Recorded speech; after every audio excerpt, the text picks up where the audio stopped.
Next time you're crossing the street, look down at your feet. Those bright yellow, bumpy tiles at the edge of the sidewalk are standardized across nearly every American city, but their presence is the result of a specific conflict in design history. To understand why this exact shape and color exists everywhere, we have to look back to the passage of the 1973 Rehabilitation Act and the 1990 Americans with Disabilities Act.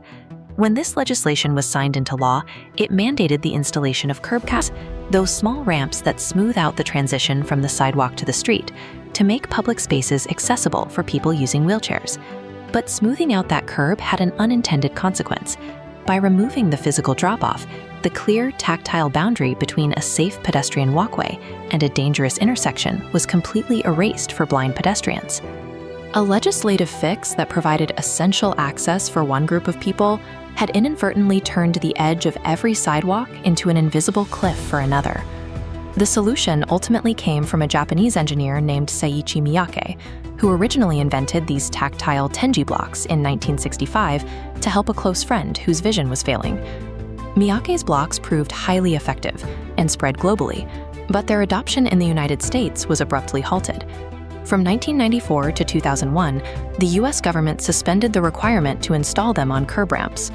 Officials paused the mandate to test whether cheaper, easier-to-build alternatives, like carving grooves into the pavement or leaving rough, exposed aggregate, would work just as well as the bumps. After years of testing, the alternatives completely failed.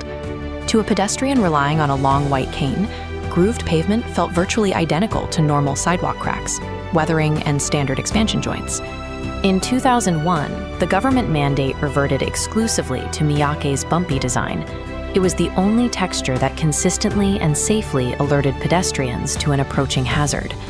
The failure of those alternatives forced the government back to Miyake's original design. It proved that for a warning to be effective, its texture must be distinct from every other crack or joint in the concrete. Look at the strict geometric grid of these bumps. Engineers call them truncated domes. They're flat on top because sharp cones would create a tripping hazard. Guidelines also dictate precise spacing. Center to center must measure exactly 1.6 to 2.4 inches.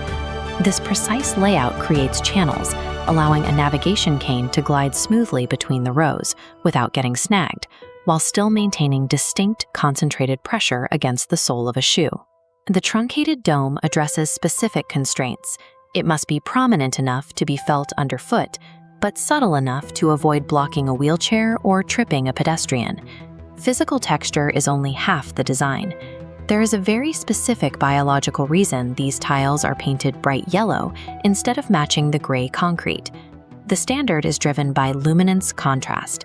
Accessibility codes mandate a strict 70% contrast difference between the warning tile and the surrounding sidewalk.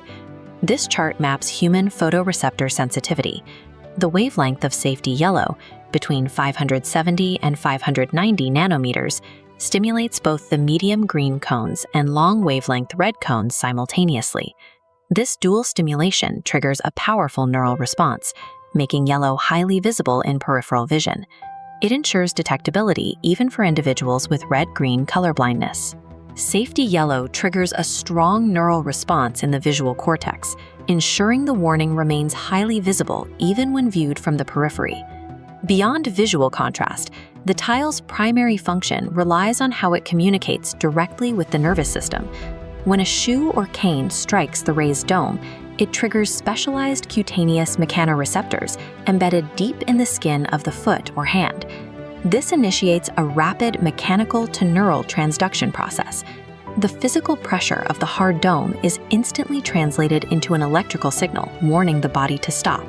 This hazard warning is routed directly to the brain, completely bypassing the visual cortex. By relying entirely on touch, the tactile tile effectively turns the soles of our feet and the tips of our canes into a secondary, specialized sensory system.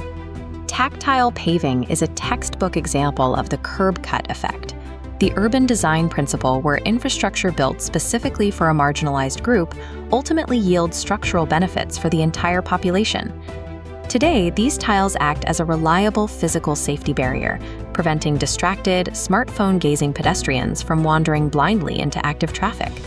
They help travelers align rolling luggage safely away from steep transit drops and provide clear sensory boundaries for parents navigating heavy strollers near platform edges. These analog bumps are even serving as the physical foundation for future smart cities, increasingly integrated with LED crosswalks and AI-assisted safety technology. What began as one man's localized act of empathy in 1965 Japan has evolved into a global, life-saving infrastructure standard that protects millions of people, whether they realize it or not.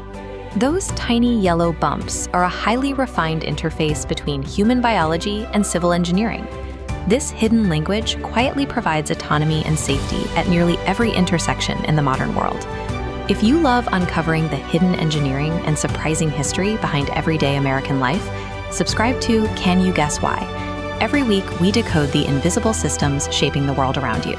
And tell us in the comments, which everyday object should we investigate next?